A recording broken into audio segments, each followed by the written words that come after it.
Ricardo Foster, volviendo al tema que empezamos. Gracias por venir, Ricardo. Un gusto. ¿Cómo te va?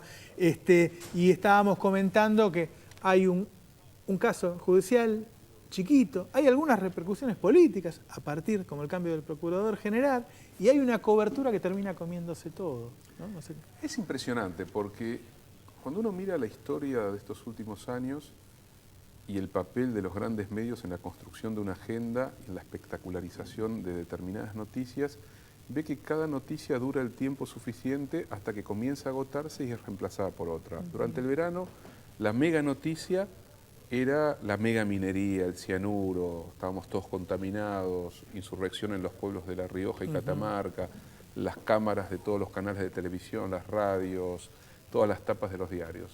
Ahora no está ni en la página 58. Sigue habiendo una cuestión de la mega minería, sigue habiendo, obviamente.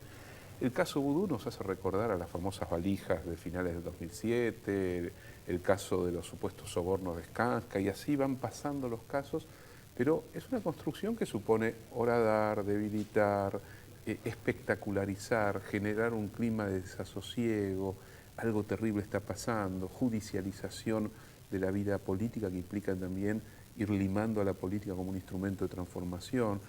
Es semejante en parte al proceso que cerró el gobierno de Alfonsín, que estalló con la hiperinflación, después el menemismo, los medios de comunicación como el actor absoluto de la vida argentina. No hay oposición política.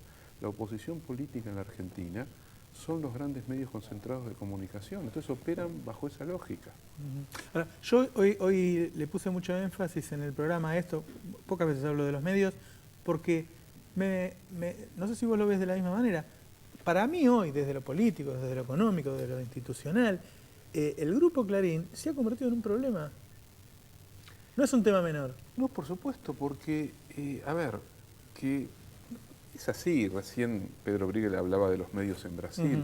Los medios son estructuras de discursividad hegemónica, representan intereses económico-políticos, son parte, sobre todo los medios concentrados, de lo que ha sido el giro neoliberal del propio capitalismo. Están muy vinculados a las estructuras de valorización financiera, a las políticas neoliberales, y son una parte central en la construcción de sentido común, de opinión pública, etcétera, etcétera.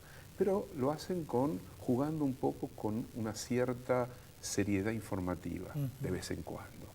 El Grupo Clarín se ha convertido en un grupo autorreferencial, que todo pasa por el centro de sus intereses, y a partir de allí construyen una relación con la realidad que está siempre vinculada a la estrategia conspirativa con la que se manejan para ver de qué modo pueden ir limando, debilitando, horadando a un gobierno que quizás es el primer gobierno democrático de la historia contemporánea argentina que le disputa discurso, sentido común, claro, e intereses.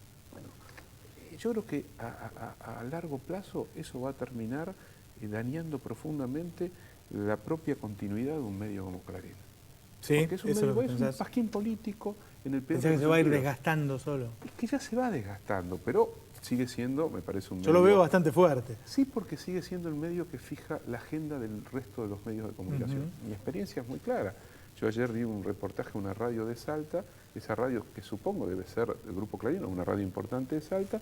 Salta, valga la redundancia, lo toma el Grupo Clarín, lo coloca en su sitio de internet y el resto de los medios toma esa noticia y la reproduce. Bueno, eso quiere decir que todavía Clarín tiene una capacidad de fuego muy grande. Y también me gustaría decir, que eso sí me parece importante, lo que se ha hecho con la causa Chicone atenta contra el principio elemental, constitucional, jurídico, que nadie debe probar él mismo su culpabilidad y que todos somos inocentes hasta que todo un camino judicial demuestre, entre comillas, nuestra culpabilidad. Lo han puesto en ese lugar al vicepresidente. Sí, o sea, es claramente un fusilamiento mediático. El vicepresidente, desde el comienzo de este caso que fue creciendo exponencialmente, fue colocado como si fuera ya culpable. Entonces me parece que eso también hay que salir a decirlo, independientemente de que haya una causa judicial, que haya pesquisas, que haya un juzgado sobre el que se están discutiendo una cantidad de cosas, etcétera, etcétera. Y me parece que ahí está mostrando el nivel de beligerancia con el que se mueven ciertos medios de comunicación en la Argentina hoy, ¿no?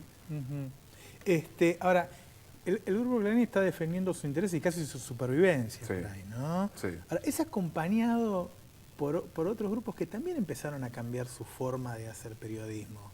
La Nación, con el que estoy desde que nací, discrepo, yo lo respetaba desde el Claro. periodístico. También ha tenido un giro muy significativo La Nación, ¿no?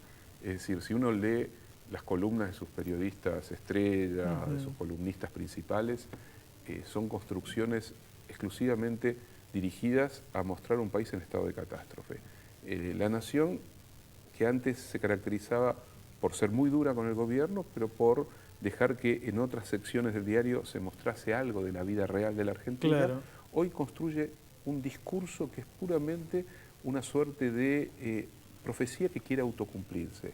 El país ya no es que está yendo hacia el abismo, ya está cayendo en Claro. picada libre, crisis económica, crisis de credibilidad, problemas de vínculo internacional. Parece ser que la Argentina está siendo expulsada del concierto de las naciones.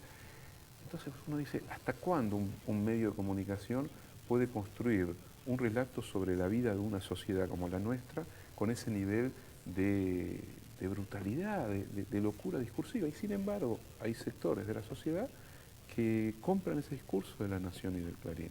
Por eso me parece importante la construcción de otro tipo de discurso, dar un debate que sea continuo, porque si no, tienen el lugar de la palabra hegemónica, porque siguen siendo los que dominan la gran distribución de la información y la comunicación en la Argentina. Entonces, hay que seguir discutiendo, ¿no? ¿Cómo sacan provecho de una de esas libertades que todos vamos a defender siempre, ¿no? Que Por es la supuesto. libertad de expresión. Sí.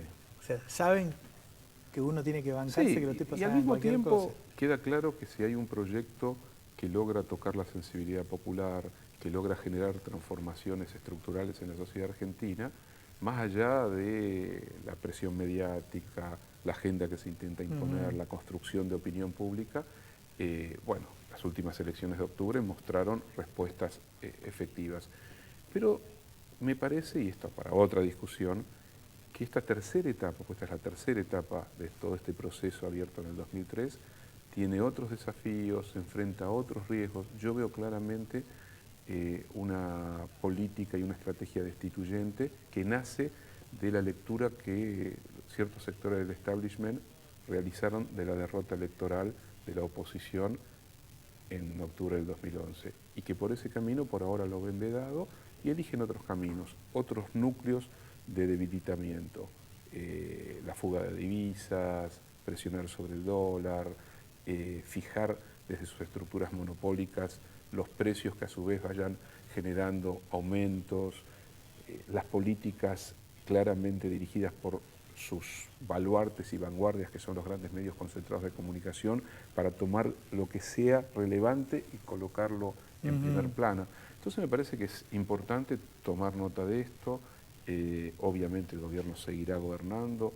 Fíjate que lo del caso Chicone casi se tragó dos extraordinarias decisiones parlamentarias en la Argentina y decisiones del Poder Ejecutivo. Carta orgánica. La Carta Orgánica y la reforma del Código Civil, que involucra, pero Sí. el futuro. O sea, quedó achicada toda esa realidad por una causa que seguramente terminará diluida con el tiempo.